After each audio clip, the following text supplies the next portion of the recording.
Donc, je voudrais, pour terminer ce module, évoquer un sujet qui a fait très récemment polémique, et d'ailleurs autour du cas que l'on est en train d'étudier, le cas Renault, sur les votes des rémunérations des dirigeants au niveau notamment de l'Assemblée générale, avec une pratique qui tend à se généraliser et pour laquelle d'ailleurs il y a encore des débats parlementaires qui vont avoir lieu sur le say on pay, c'est-à-dire est-ce que les assemblées générales doivent se prononcer ou peuvent se prononcer sur la rémunération proposée par le conseil d'administration et de façon générale sur l'ensemble des rémunérations et des composantes de la rémunération, bonus et autres.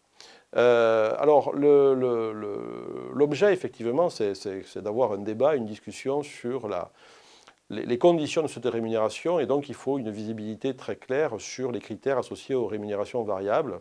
Quand on regarde un petit peu les discussions qu'il y a autour de ce say on pay, on s'aperçoit que c'est ces critères qui font véritablement débat. Alors, si on revient sur ces critères un peu plus en détail, donc plusieurs critères sont en général associés aux rémunérations variables.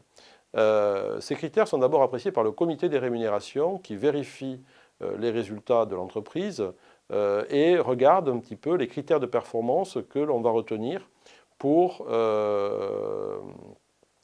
les dirigeants et pour certains administrateurs comme le président du conseil d'administration.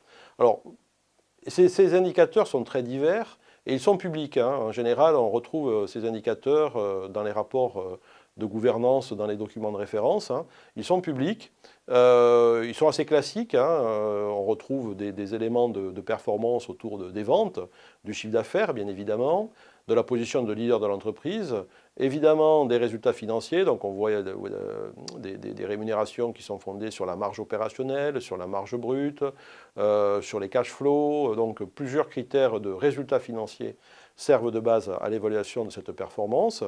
Mais on peut aller aussi sur des critères plus qualitatifs, type la satisfaction du client. On a aujourd'hui des indicateurs qui permettent de mesurer cette satisfaction. Des réductions de risques, le fait qu'une entreprise soit moins exposée et subit moins de préjudices et moins de risques financiers et moins de pertes financières à cause de ça. On peut voir aussi la compliance ou la conformité des opérations qui constituent aujourd'hui des critères de performance. Et évidemment, toute une série de critères autour de la RSE, comme le bilan carbone, la consommation les politiques RSE mises en place, etc.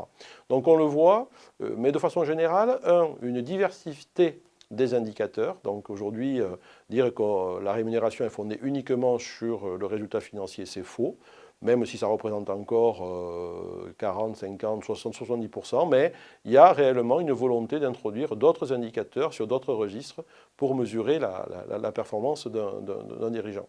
Alors, je reprendrai ici quelques exemples de ces indicateurs, tels qu'on les a vus, là aussi, je le reprends du cas qu'on étudie à Renault.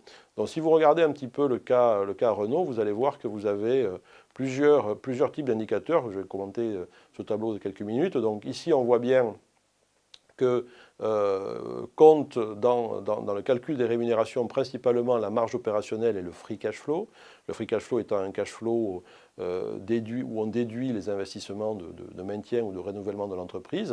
Mais comme je l'évoquais, on voit très clairement que d'autres indicateurs de type stratégique, de type qualité, de type RSE, de type partenariat, etc. sont présents. Donc voilà, donc moi je voulais juste monter ce tableau pour indiquer quel est le pourcentage de rémunération variable que l'on va pouvoir atteindre si on satisfait à ces indicateurs. Et on voit en fait qu'au total, la somme de ces pourcentages est bien au-delà de 100%, ce qui veut dire en d'autres termes que dans ce cas-là, la partie variable représentera plus de 100% de la partie fixe. Donc ce pourcentage est calculé en rapport avec la partie fixe et calcule la proportion de bonus par rapport à la partie fixe. Alors, toujours pour parler de ces critères associés aux rémunérations, je voudrais préciser que depuis la crise financière en 2008, une loi a été prise pour étaler le paiement de ces bonus et de ces parts variables. En effet, beaucoup d'entreprises, notamment les banques, ont été accusées d'avoir des dirigeants qui se payaient d'énormes bonus et qui du coup pouvaient faire faillite derrière.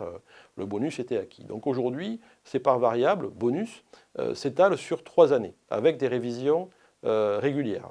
La première année, vous avez droit donc à 50% de la rémunération variable et ça vous est acquis immédiatement.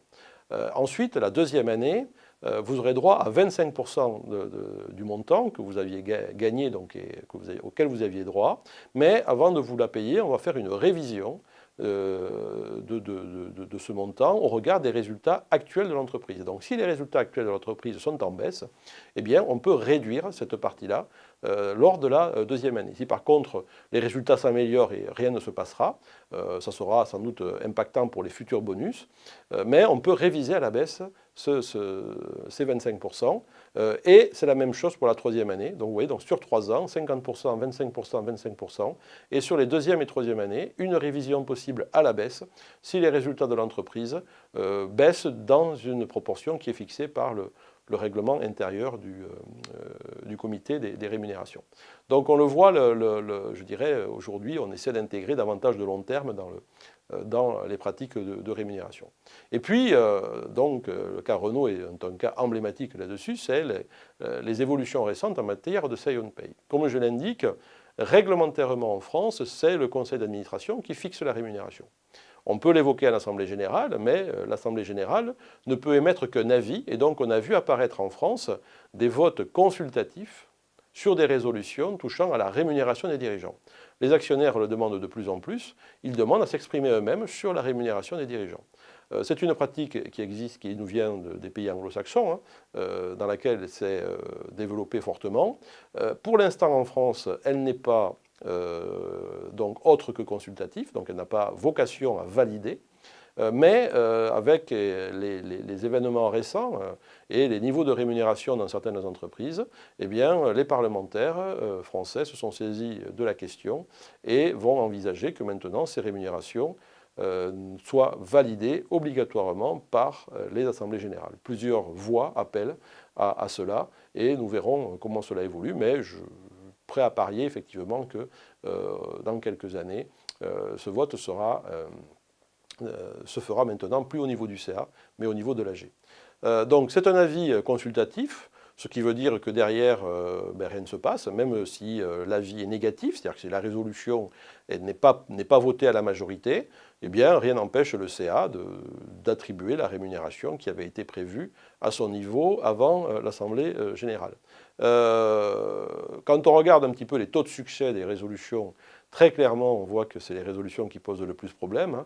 Toutes les autres résolutions sur les comptes, même la stratégie éventuellement quand il y en a une, les conventions, etc., font l'objet d'une très large validation.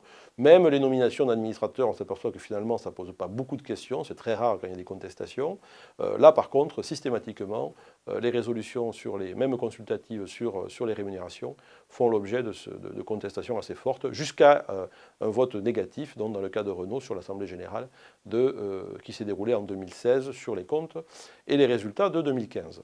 Voilà, donc le respect de ce qu'on appelle donc le say on pay en France est contrôlé par un principe que l'on retrouvera dans les prochains modules à connotation plus juridique du comply or explain. Ça veut dire que là, effectivement, on doit expliquer un petit peu les rémunérations qui sont proposées ou alors se conformer à des règles qui sont prévues dans les règlements intérieurs de gouvernance de ces entreprises. Voilà. Et donc si l'entreprise ne s'est pas conformée à la procédure décrite par le code AFEP-MEDEF, eh bien notamment elle doit expliquer ses dispositifs, elle doit expliquer comment elle a élaboré les rémunérations et notamment la partie variable de la rémunération. Donc voilà un petit peu aujourd'hui des évolutions fortes en la matière, hein. Et il est vrai que le sujet des rémunérations ne sera jamais complètement réglé, fera toujours polémique. Et est-ce que les dirigeants sont trop payés? Beaucoup pensent que oui. Est-ce que les dirigeants sont bien payés? C'est une façon de voir la question. En tout cas, c'est une question qui est largement en débat et qui est au cœur des problématiques de gouvernance.